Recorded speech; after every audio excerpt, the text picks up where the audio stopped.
ta thèse? Qui s'en soucie, a ricané mon frère, puis a fracassé mon ordinateur portable, une semaine avant ma soutenance. Ma mère a ri, oh ma chérie, tu es trop sensible. Papa a gloussé, peut-être qu'elle n'était pas censée obtenir son diplôme. Il n'avait aucune idée de ce que j'allais faire ensuite. Mon nom est Amélie, j'ai 27 ans. Avant de vous raconter comment j'ai transformé ce désastre en plus grand triomphe de ma vie, faites-moi savoir d'où vous regardez dans les commentaires. Et n'oubliez pas de vous abonner si vous voulez plus d'histoires sur la trahison familiale et la douce karma.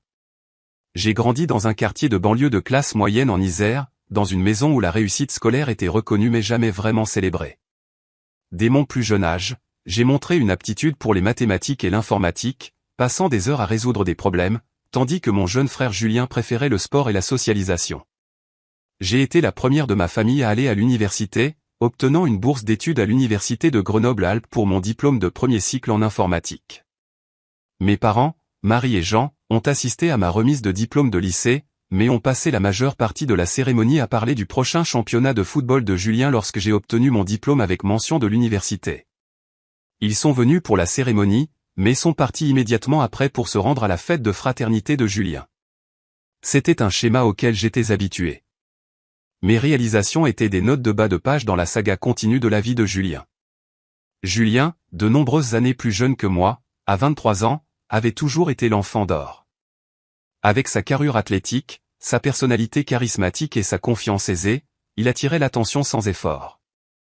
Il avait abandonné le lycée professionnel après un semestre, affirmant que ce n'était pas son truc, et travaillait maintenant de manière irrégulière dans l'entreprise de construction de notre oncle, dépensant la majeure partie de ses revenus en fêtes et pour sa voiture.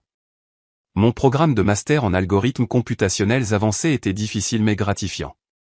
Je travaillais sur ma thèse depuis 18 mois, développant un algorithme innovant pour l'analyse prédictive dans les données de santé, qui pourrait potentiellement aider à identifier les marqueurs précoces de certaines maladies. Ma directrice de thèse, le professeur Isabelle Dubois, croyait en mon potentiel d'une manière que ma famille n'avait jamais fait. Ce travail pourrait faire une réelle différence, Amélie, m'avait-elle dit d'innombrables fois. Ton frère a marqué le but gagnant, annoncerait ma mère lors de nos appels hebdomadaires, en demandant à peine de mes études. Comment vont les trucs informatiques, ajouterait mon père en afterthought. J'avais essayé d'expliquer l'importance de ma recherche, mais leurs yeux se vidaient. Lorsque j'ai mentionné être considéré pour une prestigieuse bourse technologique, ma mère a changé de sujet pour parler de la nouvelle petite amie de Julien. Lorsque j'ai remporté un prix départemental pour ma proposition de recherche, mon père m'a demandé si cela venait avec de l'argent, puis a semblé déçu lorsque j'ai dit que c'était juste une reconnaissance académique. J'avais un système de sauvegarde complet pour mon travail de thèse, des disques durs externes et un stockage cloud que je mettais à jour chaque semaine.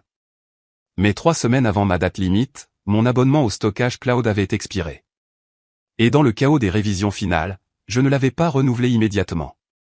Ma sauvegarde externe la plus récente datait de 2 semaines auparavant, manquant des modifications et optimisations finales cruciales de mon algorithme. À l'approche de la date limite de ma thèse, la tension à la maison devenait palpable. Je suis retourné chez mes parents pendant les vacances de printemps, avec l'intention d'utiliser l'environnement familial calme pour me concentrer sur les révisions finales. J'avais besoin d'une semaine de travail intensif supplémentaire avant de soumettre. Tu ne peux pas travailler à la bibliothèque, avait suggéré ma mère lorsque j'avais expliqué que j'avais besoin de calme à la maison. Julien reçoit des amis ce week-end. J'ai toutes mes notes et ma configuration ici, avais-je expliqué. J'ai juste besoin que tout le monde respecte le fait que j'ai une date limite. Mon père avait hoché la tête distraitement, mais je pouvais dire qu'il ne comprenait pas la gravité de ma situation pour eux. Ma thèse n'était qu'un devoir, pas l'aboutissement de plusieurs années de recherche et la porte d'entrée vers ma future carrière. Le professeur Isabelle avait venu prendre de mes nouvelles quotidiennement, enthousiaste de mes progrès. Ton approche de l'optimisation de l'algorithme est véritablement innovante, Amélie, avait-elle écrit dans son dernier email. J'ai hâte de voir la version finale. Cela pourrait ouvrir des portes tant dans les cercles académiques que professionnels. Sa foi en moi était une bouée de sauvetage, la validation que je n'avais jamais reçue à la maison. Avec ces encouragements, j'avais postulé à des postes dans des entreprises technologiques de premier plan et des institutions de recherche, des opportunités qui dépendaient de l'achèvement réussi de ma thèse. La veille de l'incident, j'avais reçu un email de Tech Innovation, une société de recherche de premier plan, exprimant son intérêt pour mon travail sur la recommandation du professeur Isabelle. Nous aimerions examiner votre thèse terminée une fois qu'elle sera défendue, ont-ils écrit. Il pourrait y avoir un poste qui correspond à votre domaine de recherche. C'était l'opportunité pour laquelle je travaillais, une chance de faire une réelle différence avec mon travail et de prouver enfin à ma famille que mes trucs informatiques comptaient. Avec une détermination renouvelée, je m'étais consacré aux révisions finales, sachant qu'une semaine de travail concentré changerait la trajectoire de ma carrière. Ce que je ne savais pas, c'est que Julien avait d'autres projets pour mon ordinateur portable et mon avenir. Le jour qui allait tout changer commença comme tous les autres pendant cette semaine de vacances de printemps. Je me suis réveillé tôt, j'ai préparé une grande tasse de café et je me suis installé au petit bureau de ma chambre d'enfance. Les murs portaient encore des affiches décolorées de mon époque de lycée, des formules mathématiques et des flyers de conférences d'informatique, plutôt que les affiches de groupe qui décoraient la plupart des chambres d'adolescents. Mon espace de travail était méticuleusement organisé, mon ordinateur portable centré sur le bureau, des carnets rangés par sujet, des post-it codés par couleur par priorité. J'avais créé une bulle productive au milieu du foyer chaotique de mes parents. Dès 8 heures, j'étais absorbé par le raffinement d'une section particulièrement complexe de mon algorithme. Le genre de travail qui exigeait une concentration et une précision ininterrompue. Vers midi, j'ai entendu la porte d'entrée claquer et la voix tonitruante de Julien a résonné dans la maison. Je ne l'attendais pas avant le soir. Mes parents avaient mentionné qu'ils travaillaient ce jour-là. J'ai essayé de maintenir ma concentration, en branchant mes écouteurs et en augmentant le volume de ma playlist d'études. 20 minutes plus tard, ma porte a été enfoncée. Julien se tenait là, souriant avec deux amis que je reconnaissais de son époque de lycée, Thomas et Benoît. Ils tenaient tous des canettes de bière, alors qu'il était à peine midi. « Salut, intello. On installe pour une fête ce soir », a annoncé Julien, sans prendre la peine de frapper ni de reconnaître que je travaillais visiblement. J'ai retiré mes écouteurs lentement. Je pensais que tu travaillais aujourd'hui. Maman et papa ont dit que la maison serait calme. Julien a ri. Les plans ont changé. Le patron nous a donné le jour de congé. De plus, c'est les vacances de printemps. Personne ne devrait faire ses devoirs. Ce ne sont pas des devoirs, Julien. C'est ma thèse de master, et j'ai une date limite la semaine prochaine, et j'essayais de garder ma voix calme et raisonnable. Benoît, appuyé contre le cadre de ma porte, a ricané. Ça a l'air super ennuyeux. On a besoin de l'enceinte Bluetooth, a dit Julien, ignorant mon explication et scannant ma chambre. Je pense que papa l'a mise ici. Je ne l'ai pas vue, ai-je répondu, sentant déjà le mal de tête de tension s'installer derrière mes yeux. Pouvez-vous s'il vous plaît fermer la porte? J'ai vraiment besoin de me concentrer. Julien a roulé des yeux de manière dramatique pour le bénéfice de ses amis. Jésus, Amélie, détends-toi. Ce n'est pas comme si ton projet informatique sauvait des vies ou quoi que ce soit. L'ironie de sa déclaration, étant donné que mon algorithme était spécifiquement conçu pour améliorer la détection précoce des maladies, ne m'a pas échappé, mais je savais qu'expliquer serait inutile. Écoutez, baissez juste le bruit, d'accord? Je finirai dans quelques heures, et je me retirerai ensuite.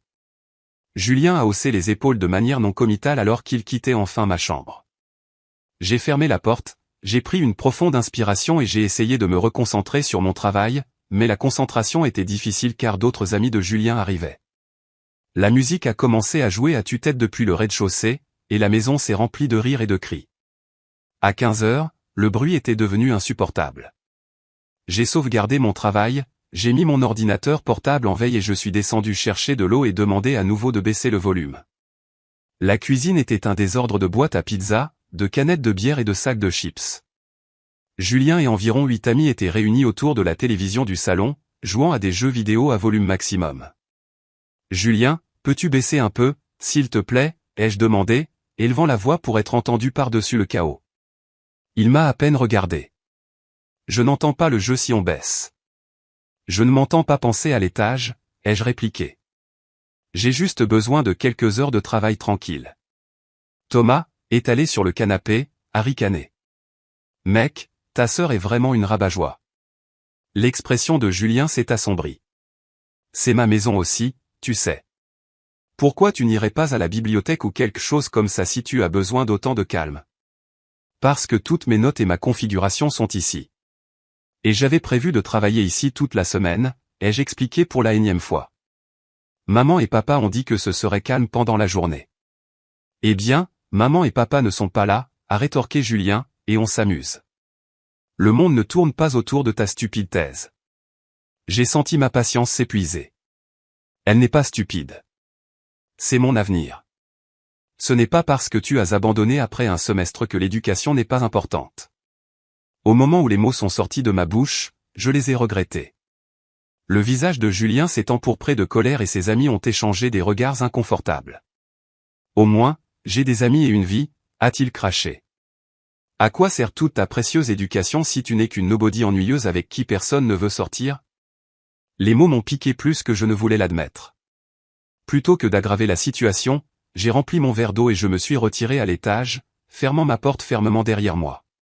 Mes mains tremblaient alors que je me rassoyais à mon bureau. Le volume de la musique a augmenté sensiblement après notre confrontation. La vengeance mesquine de Julien.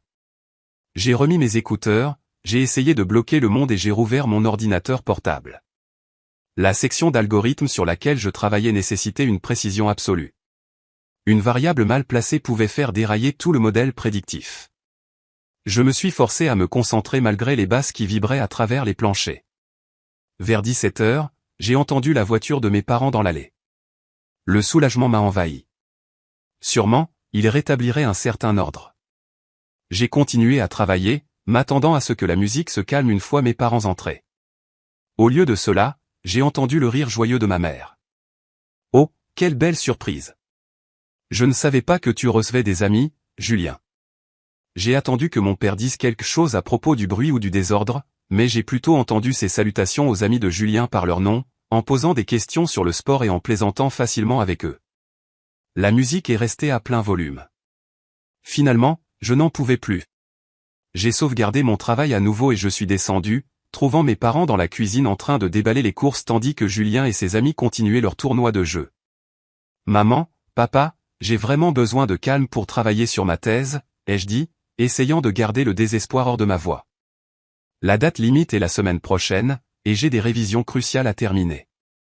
Ma mère a levé les yeux, son expression passant à une légère irritation. Amélie, c'est les vacances de printemps. Julien a ses amis. Tu ne peux pas simplement t'arranger? J'essaie depuis toute la journée, ai-je expliqué. Mais c'est vraiment bruyant et j'ai besoin de me concentrer. Ma chérie, tu aurais peut-être dû rester à l'université si tu avais tellement besoin de travailler. C'est le temps en famille. Je suis rentré parce que vous m'aviez tous les deux dit que ce serait calme ici, leur ai-je rappelé, la frustration grandissant. J'ai spécifiquement demandé avant les vacances de printemps si ce serait un bon environnement pour travailler et vous avez dit oui. Ma mère a commencé à ranger les courses, le dos tourné vers moi. Eh bien, nous ne savions pas que Julien organiserait une petite fête. C'est bien de le voir socialiser avec ses amis. Une petite fête, ai-je répété avec incrédulité. Il y a genre 10 personnes ici. La musique fait trembler les murs et j'ai une date limite qui pourrait changer ma carrière. Ne sois pas si dramatique, a dit mon père avec dédain. Ce n'est que du travail scolaire. La vie continue, que tu finisses ton papier à temps ou non. Le mépris désinvolte de ces paroles m'a frappé comme un coup physique. Je suis resté debout dans la cuisine à regarder mes parents préparer tranquillement le dîner pour la fête impromptue de Julien et j'ai réalisé avec une clarté haine où je me situais dans la hiérarchie familiale. Sans un mot de plus, je me suis retourné et je suis remonté à l'étage, fermant ma porte sur le bruit et l'indifférence d'en bas. Il me restait 6 jours pour terminer les révisions de ma thèse. Il me fallait juste passer la nuit, et demain, je trouverai un autre endroit pour travailler, un endroit où mes réalisations n'étaient pas traitées comme des inconvénients. Je ne savais pas que demain serait trop tard.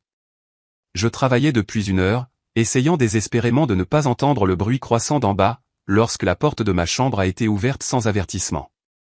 Julien se tenait dans l'embrasure de la porte, le visage rougi par l'alcool, flanqué de Thomas et Benoît. L'odeur de la bière flottait dans mon espace de travail soigneusement entretenu. Toujours là-dedans, hein, a dit Julien, légèrement en bégayant, en s'appuyant contre le cadre de la porte. Tu sais ce qui ne va pas chez toi, Amélie? Tu ne sais pas t'amuser. J'ai sauvegardé mon document de manière réflexe, une habitude née d'années de travail minutieux. Je m'amuse, Julien. Mais pas quand j'ai une date limite. Thomas a ricané. La seule idée de plaisir des intellos d'informatique, c'est probablement plus d'ordinateur. Je l'ai ignoré, revenant à mon écran. J'ai besoin de finir cette section ce soir. Pouvez-vous s'il vous plaît me laisser tranquille pendant quelques heures de plus? Julien s'est écarté du cadre de la porte et a titubé plus loin dans ma chambre. Ses mouvements étaient lâches, imprévisibles. Non, je ne pense pas que je vais te laisser tranquille. J'en ai marre que tout le monde dans cette maison marche sur des œufs parce que la précieuse Amélie a besoin de silence pour sa thèse super importante. La façon dont il a prononcé super importante était pleine de moquerie. J'ai senti un nœud familier de tension se former dans mon estomac. Julien, je ne demande pas grand-chose, juste un peu de respect de base pour mon travail. Du respect? Il a ri, mais il n'y avait pas d'humour là-dedans. Tu veux du respect pour t'asseoir toute seule dans ta chambre à taper toute la journée? Et le respect pour moi? C'est ma maison aussi. Benoît s'est approché de mon étagère, en prenant et en examinant négligemment les prix académiques que j'avais accumulés au fil des ans. Mince, tu es vraiment une intello. S'il vous plaît, ne touchez pas à ça, ai-je dit, mon anxiété montant alors qu'il manipulait la plaque de verre de mon symposium d'honneur de premier cycle. Ou quoi? Benoît a défié, sans faire aucun effort pour la reposer. Julien se tenait maintenant juste derrière ma chaise, trop près, me surplombant. Je pouvais sentir son souffle sur ma nuque. Tu sais quoi, Amélie? Je pense que tu as besoin de faire une pause. Viens en bas. Bois une bière. Comporte-toi comme une personne normale pour une fois. Je descendrai quand j'aurai fini la section, ai-je dit, en essayant de garder ma voix ferme. Je promets. Donne-moi juste 1 heure. 1 heure, un jour, une semaine. C'est toujours quelque chose avec toi. La voix de Julien s'est durcie. Maman et papa pensent que tu es tellement spécial avec ton diplôme et ta thèse. Pourquoi tu ne peux pas être plus comme ta sœur? Elle va quelque part. J'en ai marre de l'entendre. Je me suis retourné sur ma chaise, vraiment surprise. De quoi parles-tu? Ils reconnaissent à peine mon travail. Ils parlent toujours de tes matchs de football et de ta vie sociale depuis que nous sommes enfants. Le visage de Julien s'est tordu entre rage et blessure. C'est tellement. Ils se vantent toujours de toi à leurs amis. Notre fille, la génie, elle obtient sa maîtrise. Pendant ce temps, je ne suis que la déception qui n'a pas réussi à l'université. Avant que je puisse traiter cette perspective complètement inattendue, le regard de Julien s'est fixé sur l'écran de mon ordinateur portable où des codes complexes et des formules mathématiques remplissaient l'affichage. C'est ça, hein? La précieuse thèse. Le programme informatique stupide est plus important que la famille. Ce n'est pas juste un programme, ai-je commencé à expliquer. C'est un algorithme qui pourrait t'aider à détecter les premiers signes de. Je n'ai jamais terminé la phrase.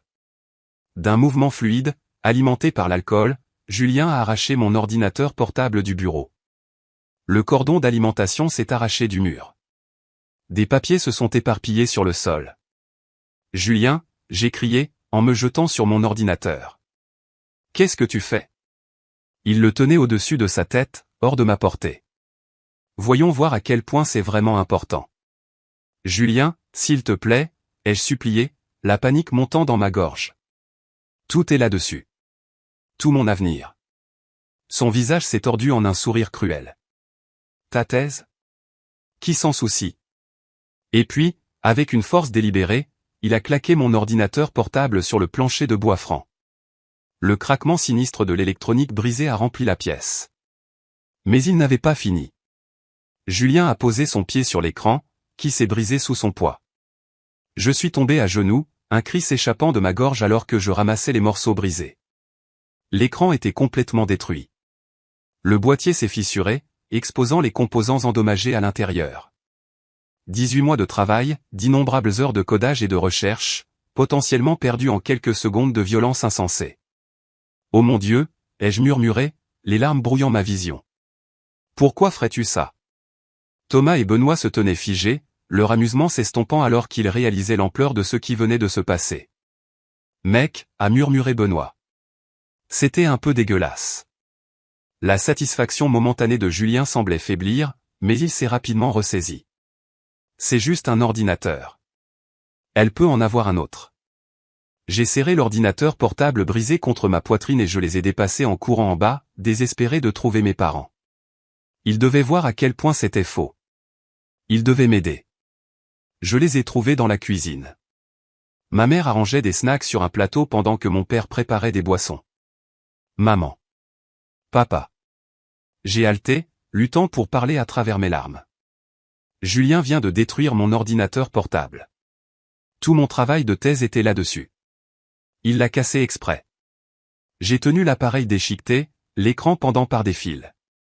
Mes clés sont éparpillées. La réponse de ma mère fut un soupir fatigué. Oh, ma chérie, tu es trop sensible. Je suis sûr qu'il n'avait pas l'intention de le casser si mal. Je l'ai regardé avec incrédulité. Il l'a claqué par terre et l'a piétiné exprès. Une semaine avant la date limite de ma thèse.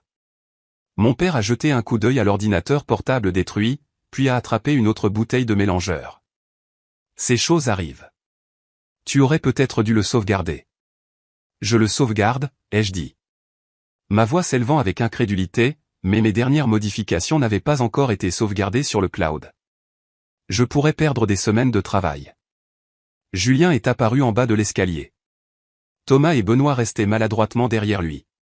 C'était un accident, a-t-il menti avec fluidité. Elle le fait paraître pire que ça.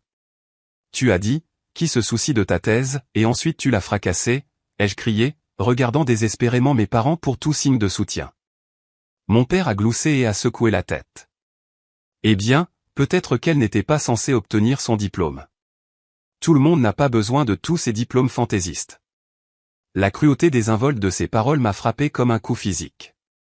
Ma mère a ri avec lui, rangeant du fromage sur le plateau comme si rien d'important ne s'était passé. Nous t'aiderons à acheter un nouvel ordinateur après les vacances de printemps, a-t-elle offert, comme si cela résolvait tout. Pour l'instant, pourquoi ne pas te joindre à la fête? Ça te ferait du bien de te détendre un peu. Je me tenais dans la cuisine tenant les restes brisés de ma carrière universitaire, entouré d'une famille qui ne comprenait pas ou ne voulait pas comprendre ce qui venait de se passer. Julien m'a souri par-dessus l'épaule de notre mère, sûr du fait qu'il n'y aurait aucune conséquence à ses actions. Derrière lui, ses amis se sont déplacés inconfortablement, peut-être les seules personnes dans la maison à reconnaître la gravité de ce qui s'était passé. Sans un mot de plus, je me suis retourné et j'ai fui à l'étage, me barricadant dans la salle de bain, la seule pièce de la maison avec une serrure. Je me suis laissé glisser contre la porte, tenant toujours mon ordinateur portable brisé, et j'ai enfin permis à mes larmes de couler complètement. À travers la porte de la salle de bain, j'ai entendu les rires reprendre en bas.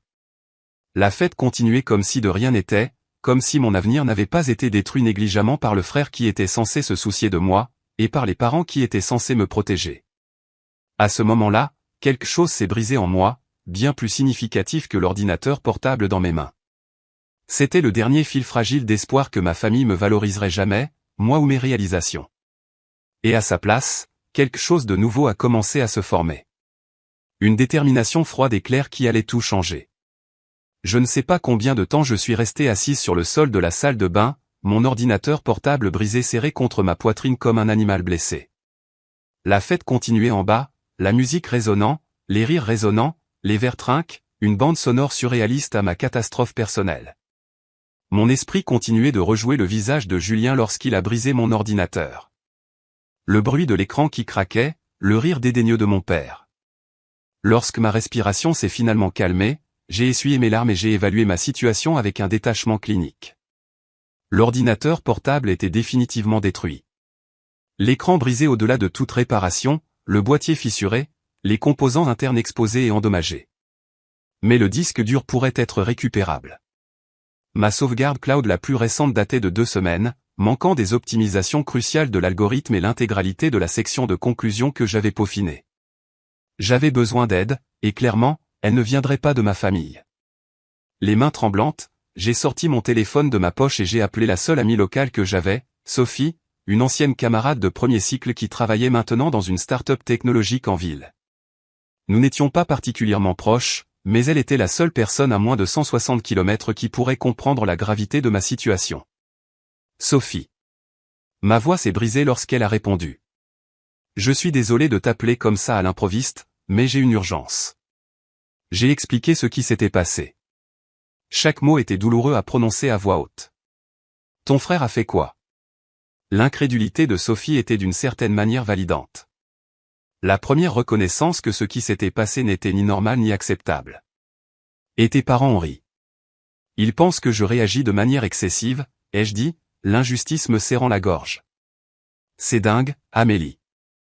Bien sûr que tu ne réagis pas de manière excessive. La voix de Sophie était ferme, indignée en mon nom. Écoute, ma colocataire est partie. Tu peux dormir sur notre canapé si tu as besoin de partir de là. Le soulagement m'a envahi. Tu es sûr? Je ne veux pas imposer. Absolument sûr.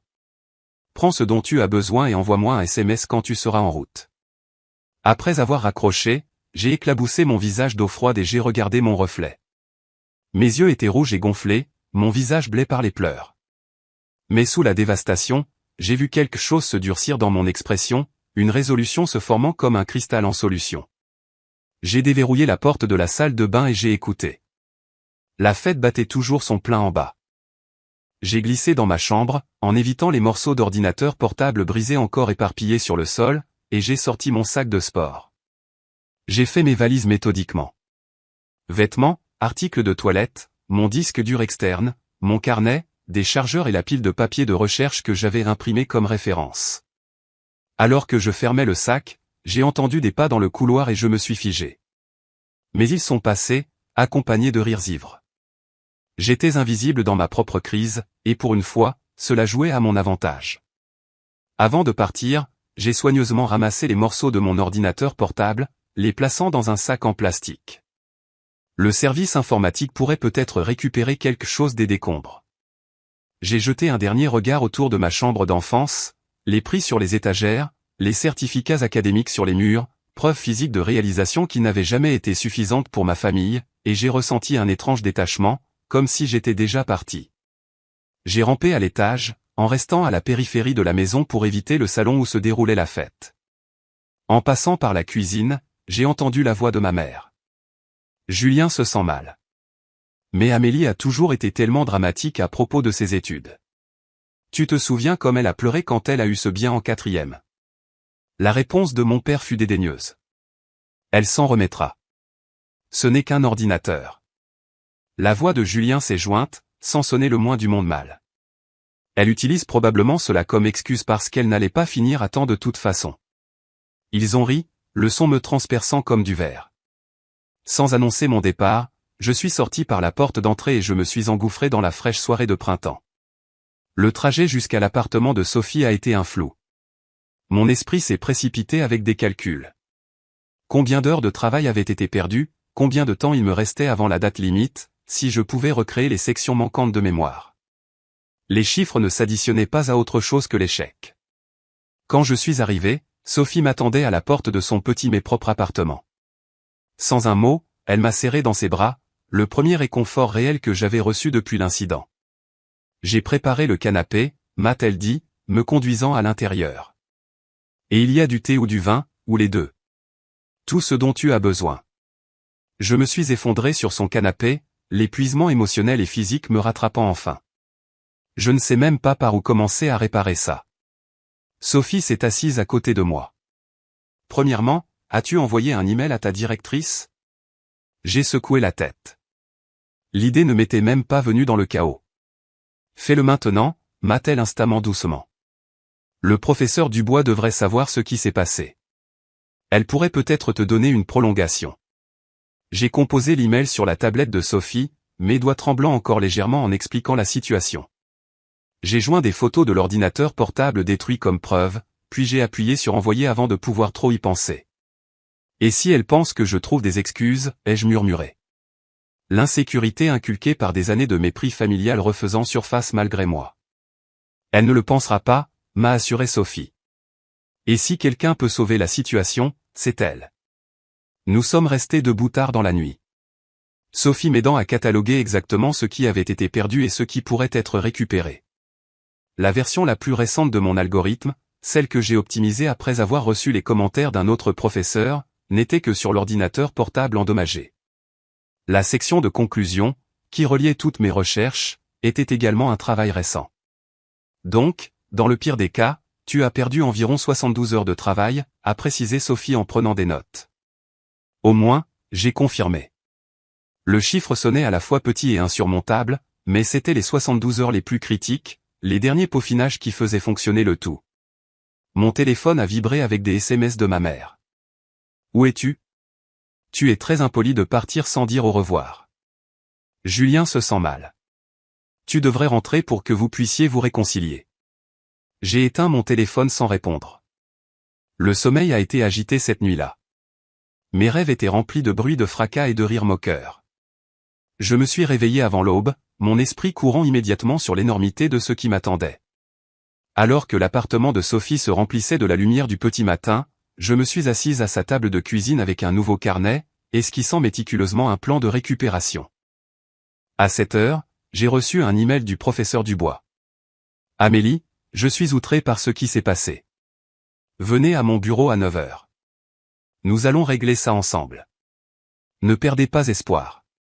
Pour la première fois depuis que Julien avait détruit mon ordinateur portable, j'ai ressenti une minuscule étincelle de possibilité. Je n'étais pas seul dans cette affaire, après tout. Alors que je me douchais et me préparais à rencontrer le professeur Dubois, une autre réalisation s'est formée, limpide et étonnamment libératrice. Ma famille m'avait montré exactement qui elle était et à quel point elle me valorisait peu. Il y avait un pouvoir étrange à avoir enfin une confirmation absolue de ce que je soupçonnais depuis des années. J'ai regardé à nouveau mon reflet, ne voyant plus seulement la dévastation ou même la détermination. Je voyais quelqu'un qui n'avait plus rien à perdre, et cela me rendait dangereuse d'une manière que Julien et mes parents ne pouvaient absolument pas anticiper. Le bureau du professeur Isabelle Dubois avait toujours été un sanctuaire, les murs tapissés de livres, le bureau couvert de piles organisées de papiers de recherche, l'odeur légère de café et de tisane à la menthe dans l'air. Mais aujourd'hui, alors que j'étais assise en face d'elle, expliquant ce qui s'était passé, cela ressemblait au seul endroit sûr dans mon monde effondré. Je lui ai montré le sac contenant mon ordinateur portable brisé. Son expression s'est assombrie alors qu'elle examinait les dégâts. Ce n'était pas un accident, a-t-elle déclaré sèchement. Les dégâts sont trop étendus. Mon frère l'a fait délibérément, ai-je confirmé. Ma voix plus stable que je ne m'y attendais. Mes parents pensent que je réagis de manière excessive. Le professeur Dubois a retiré ses lunettes et a pincé l'arête de son nez. Amélie, je veux être clair. Ce n'est pas une réaction excessive. Ce qui s'est passé était un acte de sabotage délibéré, et c'est complètement inacceptable. Sa validation était comme de l'oxygène. Pour la première fois depuis l'incident, j'ai pu respirer. La question maintenant, a-t-elle poursuivi, pratique comme toujours, est de savoir comment nous allons avancer. Vous avez 6 jours avant la date limite de soumission. Voyons ce que nous pouvons récupérer. Elle a décroché son téléphone et a appelé le spécialiste informatique du département d'informatique, expliquant la situation en termes brefs et urgents. En 1 heure, Rachid de l'informatique extrayait avec soin le disque dur de mon ordinateur portable déchiqueté. Je ferai de mon mieux, a-t-il promis, mais je ne peux rien garantir. Il a pris un sacré coup. Pendant que Rachid travaillait, le professeur Dubois a esquissé notre plan de secours. Je vous donne un accès 24 heures sur 24 et 7 jours sur 7 au laboratoire d'algorithmes avancés, a-t-elle dit, me tendant une carte d'accès spéciale. Il contient nos stations de travail les plus puissantes. J'ai déjà envoyé un email au chef de département expliquant la situation. Vous aurez toutes les ressources dont vous avez besoin. Et si je ne peux pas tout recréer à temps, ai-je posé la question qui me hantait depuis hier soir. Alors nous demanderons une prolongation d'urgence, a-t-elle répondu fermement. Mais traversons ce pont seulement si nous en avons besoin. D'abord, voyons ce que Rachid peut récupérer. Dans l'après-midi, nous avons une autre réponse. Rachid avait réussi à récupérer environ 80% de mes fichiers, mais les versions les plus récentes de plusieurs sections critiques étaient corrompues et irrécupérables. C'est mieux que rien, ai-je dit, en essayant de paraître optimiste en regardant la liste des fichiers récupérés et perdus. Beaucoup mieux, a convenu le professeur Dubois. Maintenant, établissons un calendrier strict pour reconstruire le travail perdu. Ensemble, nous avons défini un emploi du temps intensif, des journées de travail de 16 heures dans le laboratoire, en nous concentrant d'abord sur la reconstruction de l'algorithme optimisé, puis sur la reconstruction de la section de conclusion. Elle a proposé de revoir les sections au fur et à mesure que je les complétais, en fournissant des commentaires en temps réel pour accélérer le processus. Je ne vous remercierai jamais assez, lui ai-je dit alors que nous finalisions le plan. Ne me remerciez pas encore, m'a-t-elle répondu avec un sourire déterminé. Remerciez-moi quand nous soumettrons cette thèse à temps et que vous obtiendrez votre diplôme avec mention. Alors que je m'installais dans le laboratoire ce soir-là, me préparant pour ma première session de travail de nuit, mon téléphone a sonné. Le nom de ma mère s'est affiché à l'écran. Après une hésitation, j'ai répondu, « Amélie, où es-tu ? Nous sommes tellement inquiets. » Sa voix ne portait aucune préoccupation réelle, juste de l'agacement. « Je suis à l'université, » ai-je répondu, en gardant mon ton neutre. « Je reste avec une amie. »« C'est ridicule, » a-t-elle marmonné. S'enfuir ne résout rien. Julien se sent mal à propos de l'accident. Ce n'était pas un accident, les jeux interrompus, surprise par mon propre calme. Il a délibérément détruit mes biens et potentiellement ma carrière universitaire. Et aucun de vous ne s'en souciait. Ce n'est pas vrai. Nous avons proposé de t'aider à acheter un nouvel ordinateur après les vacances de printemps. Ma thèse est due dans 6 jours, maman. Après les vacances de printemps, il serait trop tard. Il y a eu une pause. Eh bien, sûrement qu'ils te donneront une prolongation dans ces circonstances. Les circonstances où mon frère a détruit malicieusement mon travail et mes parents en ont ri. Les mots ont flotté dans l'air entre nous. Tu déformes ce qui s'est passé, a-t-elle dit sur la défensive. Julien a fait une erreur. Nous faisons tous des erreurs. Une erreur est accidentelle. Ce que Julien a fait était délibéré, et ta réaction m'a montré exactement où je me situe dans cette famille. Qu'est-ce que cela est censé signifier? Cela signifie que j'ai arrêté de chercher leur approbation. Ça ne viendra jamais. J'ai du travail maintenant. Amélie, je te ferai savoir quand je viendrai chercher le reste de mes affaires. J'ai mis fin à l'appel avant qu'elle ne puisse répondre, puis j'ai complètement éteint mon téléphone. Pendant les 3 jours suivants, j'ai existé dans un monde défini par le code, les algorithmes et la détermination. J'ai dormi sur un lit de camp dans la salle de pause du laboratoire, je me suis douché dans les installations de gym et je me suis nourri de snacks de distributeurs automatiques et de plats à emporter. Sophie m'a apporté des vêtements propres et du soutien moral. Le professeur Dubois venait régulièrement prendre de mes nouvelles, révisant mes progrès et fournissant des conseils cruciaux. Le 4e jour, j'ai reçu une visite inattendue. Le cousin de Sophie, Marc, est apparu au laboratoire avec un sac à emporter de mon restaurant thaïlandais préféré. Sophie m'a dit ce qui s'est passé, a-t-il expliqué. Je travaille chez Tech Solutions en centre-ville. Nous sommes spécialisés dans la récupération de données et la sécurité des systèmes. Je me suis dit que je pourrais peut-être aider. Marc a passé toute sa pause déjeuner à examiner mon code et à proposer des suggestions pour optimiser le processus de reconstruction. Avant de partir, il m'a tendu sa carte. Quand tu auras fini cette thèse, appelle-moi. Nous cherchons toujours des spécialistes en algorithmes, et nous n'écraserions jamais ton ordinateur portable. Son offre était le premier signe tangible qu'il pourrait y avoir une vie, même une carrière, qui m'attendait au-delà de cette crise. Le même après-midi, j'ai reçu une autre surprise. 3 camarades de classe de mon séminaire de conception d'algorithmes sont arrivés au laboratoire avec du café et de la détermination. Le professeur Dubois a mentionné que tu pouvais avoir besoin d'aide, a expliqué Élise, la meilleure codeuse de notre promotion. Nous avons tous vécu ça avec des catastrophes de thèse, bien que peut-être pas si dramatiquement. Pendant les 8 heures suivantes, mes camarades de classe m'ont aidé à dépanner le code, à tester les implémentations et même à reconstruire une partie de la documentation que j'avais perdue. Leur volonté de sacrifier leur propre temps de vacances de printemps pour m'aider était à la fois humble et habilitante. Pendant ce temps, je recherchais mes options légales. Une consultation rapide avec le bureau d'aide juridique de l'université a confirmé ce que je soupçonnais. J'avais des motifs pour une action en justice en petite créance contre Julien pour la destruction de mes biens et les dommages qui en résultaient. L'ordinateur portable lui-même ne vaut qu'environ 1200 €, a expliqué le bénévole juriste. Mais vous pourriez potentiellement réclamer des dommages supplémentaires pour le temps de travail perdu et les opportunités professionnelles si vous pouvez les documenter. J'ai commencé à tenir des registres méticuleux, les heures passées à reconstruire le travail perdu, les emails échangés avec le professeur Dubois documentant l'incident, les photos de l'ordinateur portable endommagé, même une déclaration de Rachid confirmant la nature délibérée des dégâts. Au 5e jour, j'avais réussi à reconstruire mon algorithme et j'avançais considérablement dans la section de conclusion. Le professeur Dubois a examiné mon travail avec un optimisme croissant. C'est en fait plus élégant que votre version précédente, a-t-elle noté, en révisant mon algorithme recodé. Parfois, un nouveau départ nous oblige à voir les choses plus clairement. j'ai travaillé toute la nuit, alimenté par la détermination et le réseau de soutien que je n'avais jamais réalisé avoir jusqu'à ce que le soutien de ma famille soit complètement retiré. Au petit matin, le jour avant ma date limite, je lançais les tests finaux de mon algorithme, confirmant que les sorties correspondaient à mes prédictions de recherche. Alors que le soleil du matin filtrait à travers les fenêtres du laboratoire, je me suis assise à ma chaise et j'ai réalisé que j'avais réussi. Contre toute attente, avec l'aide de personnes qui valorisaient réellement mon travail et mon potentiel, j'avais reconstruit ma thèse. Elle n'était pas identique à l'original. À certains égards, elle était meilleure, plus concentrée, plus précisément argumentée.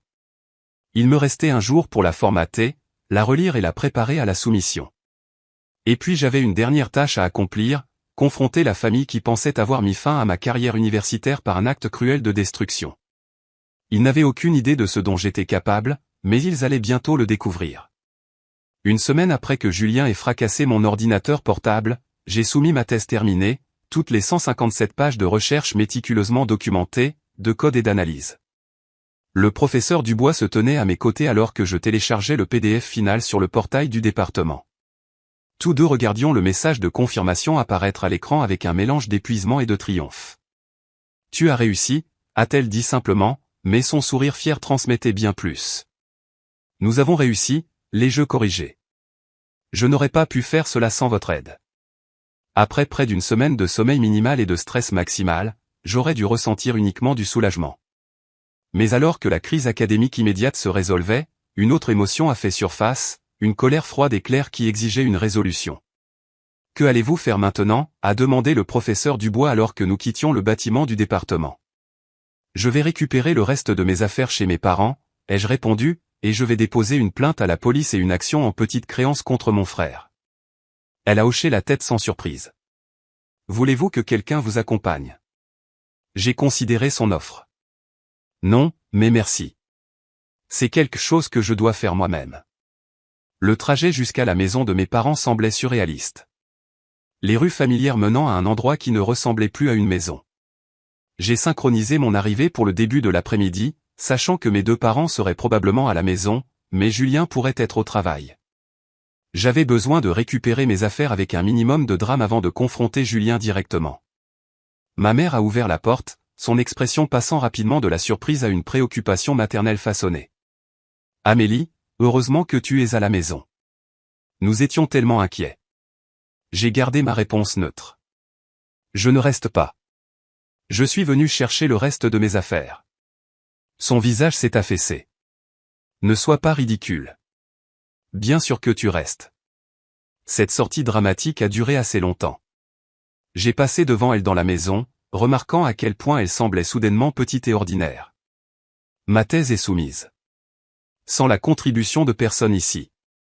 Mon père a émergé du salon, un journal à la main. Eh bien, regardez qui a décidé de nous faire l'honneur de sa présence. Je suis juste là pour mes affaires, ai-je répété, me dirigeant vers l'escalier. Amélie, a appelé ma mère après moi. Tu dois parler à Julien.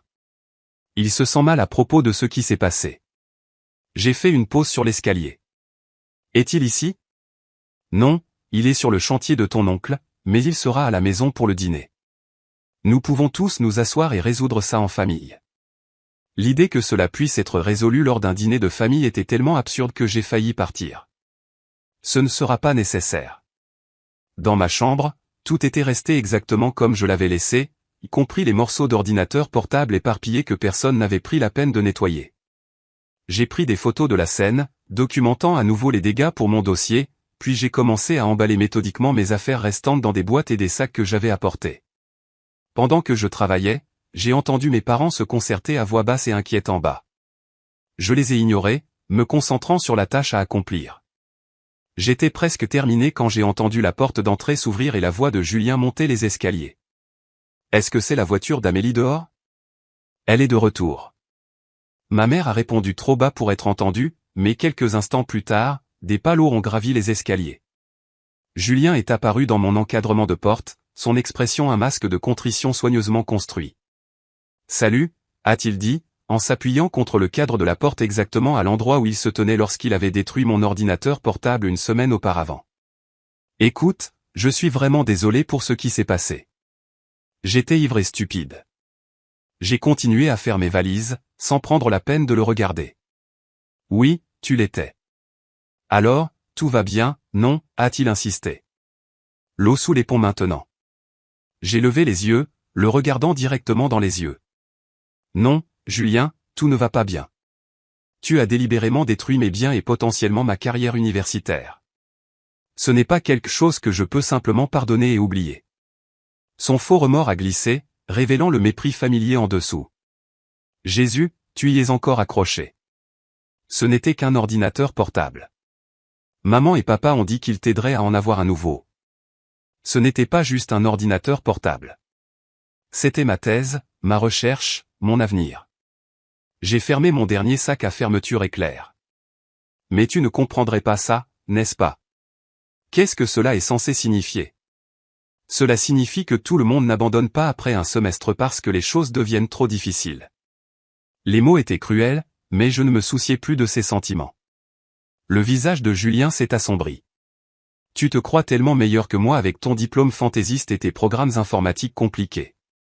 Nouvelle. Personne ne se soucie de ces choses dans le monde réel. Le monde réel valorise beaucoup mon travail, en fait, ai-je répondu, en pensant à l'offre d'emploi de Markéo Connexion du professeur Dubois dans l'industrie, c'est pourquoi je dépose une plainte à la police pour destruction de biens et je t'emmène au tribunal des petites créances pour les dommages. Son expression moqueuse s'est transformée en choc.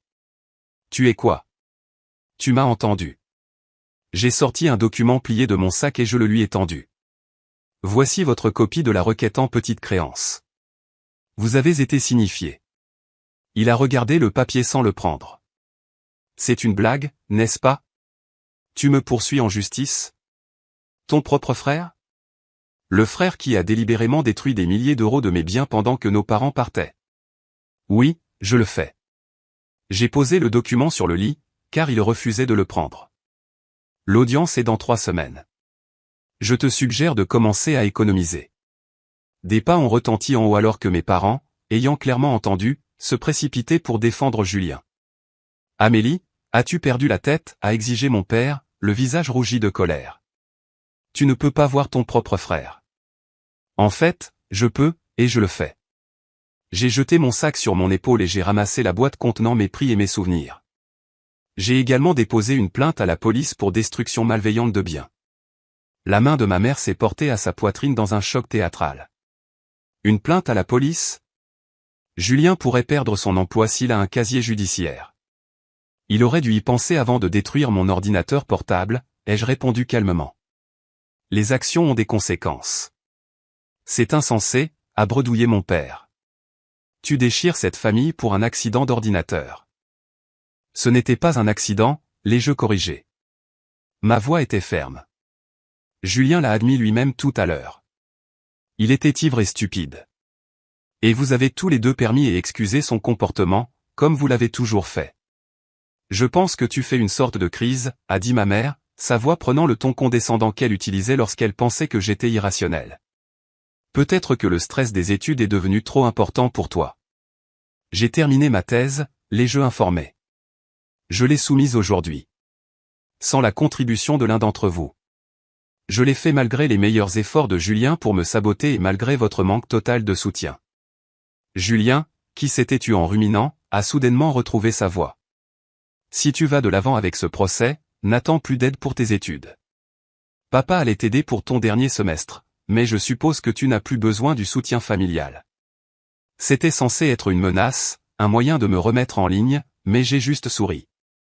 J'ai déjà demandé un financement d'achèvement d'urgence par le biais du département. Le professeur Dubois m'a assuré qu'il serait approuvé. Je n'ai plus besoin de votre soutien conditionnel. Le visage de mon père est devenu plus rouge. Après tout ce que nous avons fait pour toi, qu'est-ce que tu as fait pour moi? Les jeux interrompus. La question était sincère. Mes bourses ont payé la plupart de mes études. J'ai travaillé à temps partiel pendant mes études pour couvrir les dépenses. Tu ne t'es jamais intéressé à mes recherches ou à mes objectifs de carrière, alors s'il te plaît, dis-moi pourquoi je devrais être si reconnaissante. La question est restée en suspens sans réponse. L'expression de ma mère est passée de l'inquiétude à la blessure. Celle de mon père, de la colère à la confusion. Seul Julien est resté inchangé, en colère et plein de droit jusqu'au bout. Tu sais quoi? Vas-y avec ton stupide procès. C'est énorme. Personne ne t'a forcé à laisser ton ordinateur portable précieux là où il pouvait être cassé. C'était dans ma chambre, Julien. Tu es venu spécifiquement pour le casser. Tu ne peux pas prouver ça, a-t-il ricané. En fait, je peux. Tes amis Thomas et Benoît étaient des témoins. J'ai déjà parlé à Thomas. Qui est prêt à témoigner de ce qui s'est réellement passé? C'était un bluff. Je n'avais pas vraiment contacté Thomas, mais le flash de panique sur le visage de Julien m'a dit que cela avait frappé juste.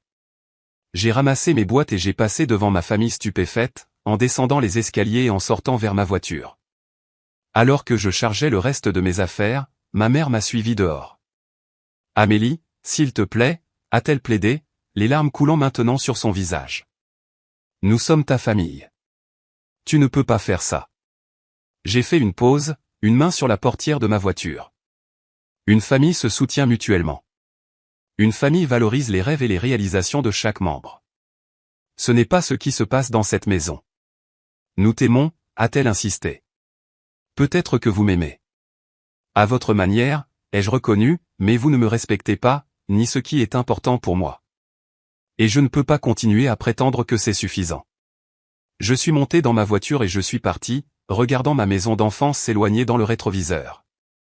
Il y avait du chagrin à partir, à reconnaître la famille que j'avais souhaitée par rapport à la réalité de la famille que j'avais. Mais il y avait aussi un profond sentiment de libération, d'avoir enfin défendu moi-même et ma valeur. Les 3 semaines suivantes ont été un tourbillon d'activités. Je me suis lancé dans la préparation de ma soutenance de thèse. Travaillant en étroite collaboration avec le professeur Dubois pour anticiper les questions et les défis du comité, je suis passé du canapé de Sophie à un petit appartement studio près du campus, meublé d'essentiels d'occasion et de mes affaires récupérées. Julien ne s'est pas présenté à l'audience des petites créances. Mes parents, oui. Assis silencieusement au fond de la salle d'audience pendant que je présentais mes preuves, les photos de l'ordinateur portable endommagé, l'évaluation du département informatique sur la nature délibérée des dégâts, la documentation des heures passées à reconstruire le travail perdu, et les déclarations du professeur Dubois sur l'impact académique. Le juge a statué en ma faveur, ordonnant à Julien de payer 3 800 €, le coût d'un nouvel ordinateur portable plus les dommages pour le temps de travail perdu et les opportunités professionnelles. Ce fut une victoire claire. Mais voir mes parents quitter la salle d'audience sans me parler a laissé un sentiment creux sous la vindication. Ce soir-là, alors que je me préparais pour ma soutenance de thèse prévue la semaine suivante, j'ai reçu un email inattendu de Tech Innovation, la société de recherche qui avait exprimé son intérêt pour mon travail avant l'incident de l'ordinateur portable. Nous avons reçu une copie préliminaire de votre thèse du professeur Dubois. Avec votre permission, a-t-elle noté. Nous sommes impressionnés par votre approche innovante et votre résilience. Notre offre d'examiner votre travail pour un emploi potentiel est toujours valable. Veuillez nous contacter après votre soutenance. Ce fut la confirmation finale que me défendre moi-même et mon travail avait été le bon choix. Indépendamment des liens familiaux qui avaient été endommagés dans le processus, j'avais perdu le soutien de ma famille biologique. Mais j'avais gagné quelque chose de bien plus précieux. Une reconnaissance authentique de mon travail et le début d'une carrière professionnelle fondée sur mon propre mérite. Alors que je fermais mon ordinateur portable, le nouveau acheté avec le règlement du tribunal, j'ai réalisé que l'acte destructeur de Julien avait finalement échoué. Il avait cassé mon ordinateur, mais il ne m'avait pas brisé. En fait, il m'avait involontairement poussé à découvrir à quel point j'étais vraiment forte. Le matin de ma soutenance de thèse est arrivé, frais et clair, le soleil du matin traversant les fenêtres de la salle de conférence principale du département d'informatique. Je me tenais au podium face aux 5 professeurs qui détermineraient si mon travail répondait aux normes pour une maîtrise en algorithmes computationnels avancés. Le professeur Dubois était assis parmi eux. Un sourire subtil et encourageant sur son visage alors que je commençais ma présentation. Pendant les 45 minutes suivantes, j'ai expliqué mes recherches, démontré l'efficacité de mon algorithme avec des données de santé et répondu à des questions de plus en plus complexes du comité. Les semaines de préparation ont porté leurs fruits, ai-je répondu avec confiance. Ma compréhension du matériel s'était approfondie grâce à la nécessité de reconstruire des parties de mémoire. Lorsque le président du comité a finalement dit « Félicitations, Madame Amélie. Votre thèse a été acceptée avec distinction », j'ai ressenti une vague d'émotions qui menaçait de submerger ma composure professionnelle. Ce n'était pas seulement une validation académique. C'était la preuve que j'avais surmonté tous les obstacles placés sur mon chemin, y compris ceux des personnes qui auraient dû me soutenir le plus. Le professeur Dubois s'est approché de moi après que les autres professeurs soient sortis. Ce fut l'une des défenses les plus solides que j'ai vues depuis des années, a-t-elle dit, sa réserve habituelle cédant la place à une fierté authentique. Tu n'as pas seulement survécu à cette épreuve, Amélie. Tu as prospéré grâce à elle. Je n'aurais pas pu faire cela sans votre aide, lui ai-je dit, ma gratitude impossible à exprimer pleinement. J'ai ouvert des portes, m'a-t-elle corrigé. Tu as traversé en te basant sur ton propre mérite. Le week-end suivant fut la remise des diplômes. Je me tenais en ligne avec mes camarades de master. Le poids de la capuche cérémonielle et la connaissance de ce qu'il avait fallu pour l'obtenir me faisaient me tenir plus droite. Alors que je balayais le public, je n'ai pas été surprise de ne voir aucun signe de mes parents ou de Julien. Ce qui m'a surprise, c'est à quel point leur absence m'a peu affectée par rapport à la fierté que je ressentais en moi-même. Sophie était assise au 3e rang, applaudissant fort lorsque mon nom a été appelé. À côté d'elle se trouvait Marc, qui m'avait offert non seulement un emploi chez Tech Solutions, mais une véritable amitié basée sur le respect mutuel de nos capacités. Dans la section des professeurs, le professeur Dubois observait avec une approbation digne alors que je traversais la scène pour recevoir mon diplôme. Ils étaient ma famille choisie maintenant. Des gens qui valorisaient la réussite et l'intégrité, qui comprenaient la valeur du travail intellectuel, qui offraient du soutien sans exiger la soumission en retour. Le règlement de l'affaire des petites créances est arrivé 3 jours après la remise des diplômes, un chèque de 3 800 € qui représentait non seulement une compensation pour mes biens endommagés, mais aussi une reconnaissance que ce qui s'était passé était mal. Julien avait initialement refusé de payer, mais le tribunal avait des moyens de faire appliquer ses jugements. Selon un email de mon père, ils avaient finalement prêté l'argent à Julien pour mettre fin à cette situation ridicule. J'ai utilisé une partie de l'argent pour acheter un ordinateur portable de pointe pour mon nouveau poste chez Tech Solutions, où je travaillerai sur des solutions algorithmiques pour l'analyse des données de santé, une extension directe de ma recherche de thèse. Le reste, je l'ai mis sur une caution pour un meilleur appartement plus près des bureaux de l'entreprise. 2 semaines après mon nouveau travail, ma mère a appelé. C'était notre premier contact depuis l'audience du tribunal. « Tu nous manques » a-t-elle dit, sa voix petite et incertaine. « Ton père et moi avons discuté, et nous réalisons que nous avons peut-être mal géré les choses. » C'était le plus proche d'une excuse que j'étais susceptible d'obtenir. « Je l'apprécie » ai-je répondu avec précaution. « Julien traverse une période difficile » a-t-elle poursuivi. Il a perdu son emploi dans l'entreprise de ton oncle et il a du mal à trouver du travail avec ce problème juridique sur son casier. La plainte à la police que j'avais déposée avait entraîné une accusation de délit pour destruction de biens. Julien avait reçu une mise à l'épreuve et une amende, mais ce casier judiciaire le suivrait pendant des années. C'est malheureux, ai-je dit, sans offrir la sympathie qu'elle attendait clairement. Nous pensions peut-être que tu pourrais lui parler, a-t-elle suggéré timidement. L'aider à comprendre comment avancer. Tu as toujours été si doué pour planifier et organiser. J'ai failli rire de l'ironie maintenant que Julien avait des difficultés. Mes compétences auparavant ignorées étaient soudainement précieuses. Maman, je ne peux pas régler ça pour lui. Julien a fait ses choix, tout comme j'ai fait les miens. Mais nous sommes une famille, a-t-elle insisté, retombant sur le seul argument qui, selon elle, fonctionnerait toujours. Être une famille ne signifie pas permettre un comportement destructeur, lui ai-je dit. Cela signifie se tenir mutuellement responsables et respecter les limites de chacun. J'ai appris cela à la dure. Il y a eu une longue pause avant qu'elle ne reprenne la parole. Nous te reverrons-nous un jour ? La question comportait une douleur authentique, et malgré tout, j'ai ressenti une pointe d'empathie. C'étaient mes parents, aussi imparfaits et frustrants soient-ils. Je ne vous coupe pas de ma vie, l'ai-je assuré. Mais notre relation doit changer. J'ai besoin que vous reconnaissiez que mon travail et mes objectifs comptent. J'ai besoin que vous compreniez que ce que Julien a fait était gravement mal, pas seulement une erreur stupide. J'essaie de comprendre, a-t-elle dit doucement. Ce n'était pas une résolution, mais c'était un début, une brèche dans le mur de déni qu'ils avaient construit autour de leur perception des dynamiques familiales. Au cours des mois suivants, j'ai établi des limites prudentes. J'ai rendu visite à mes parents occasionnellement pour des interactions courtes et structurées, des déjeuners du dimanche ou un café bref. Julien et moi avons maintenu nos distances. Notre relation, peut être définitivement altérée par ce qui s'était passé.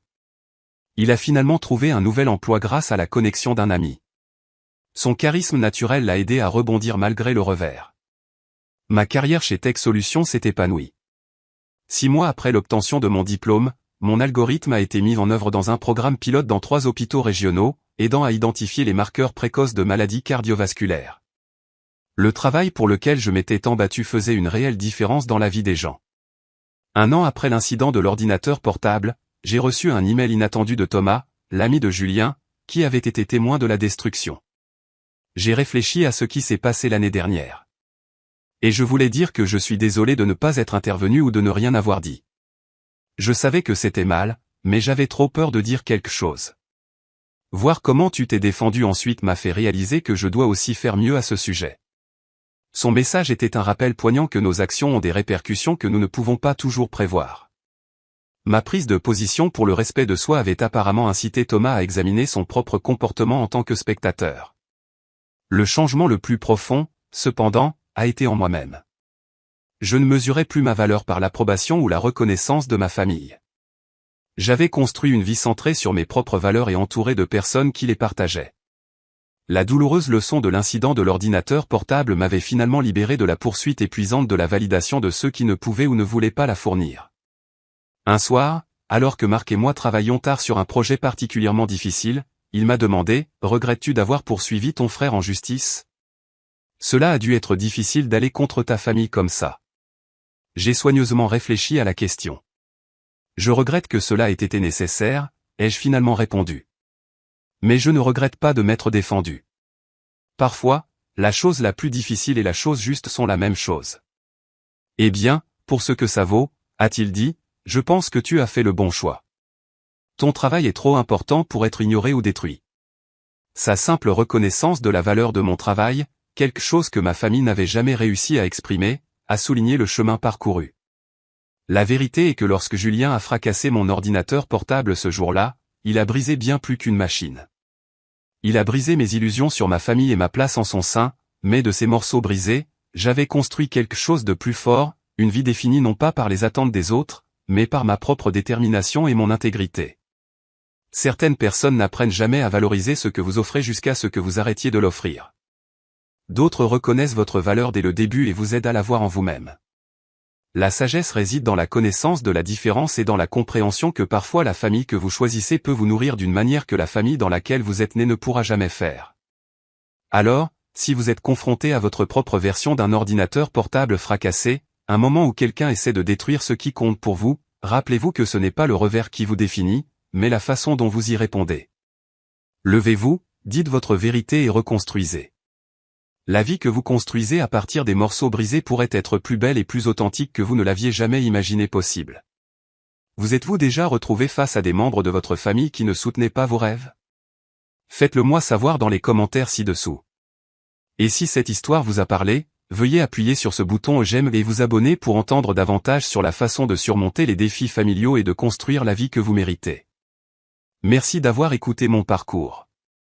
Et rappelez-vous, votre valeur n'est pas déterminée par ceux qui ne peuvent pas la voir.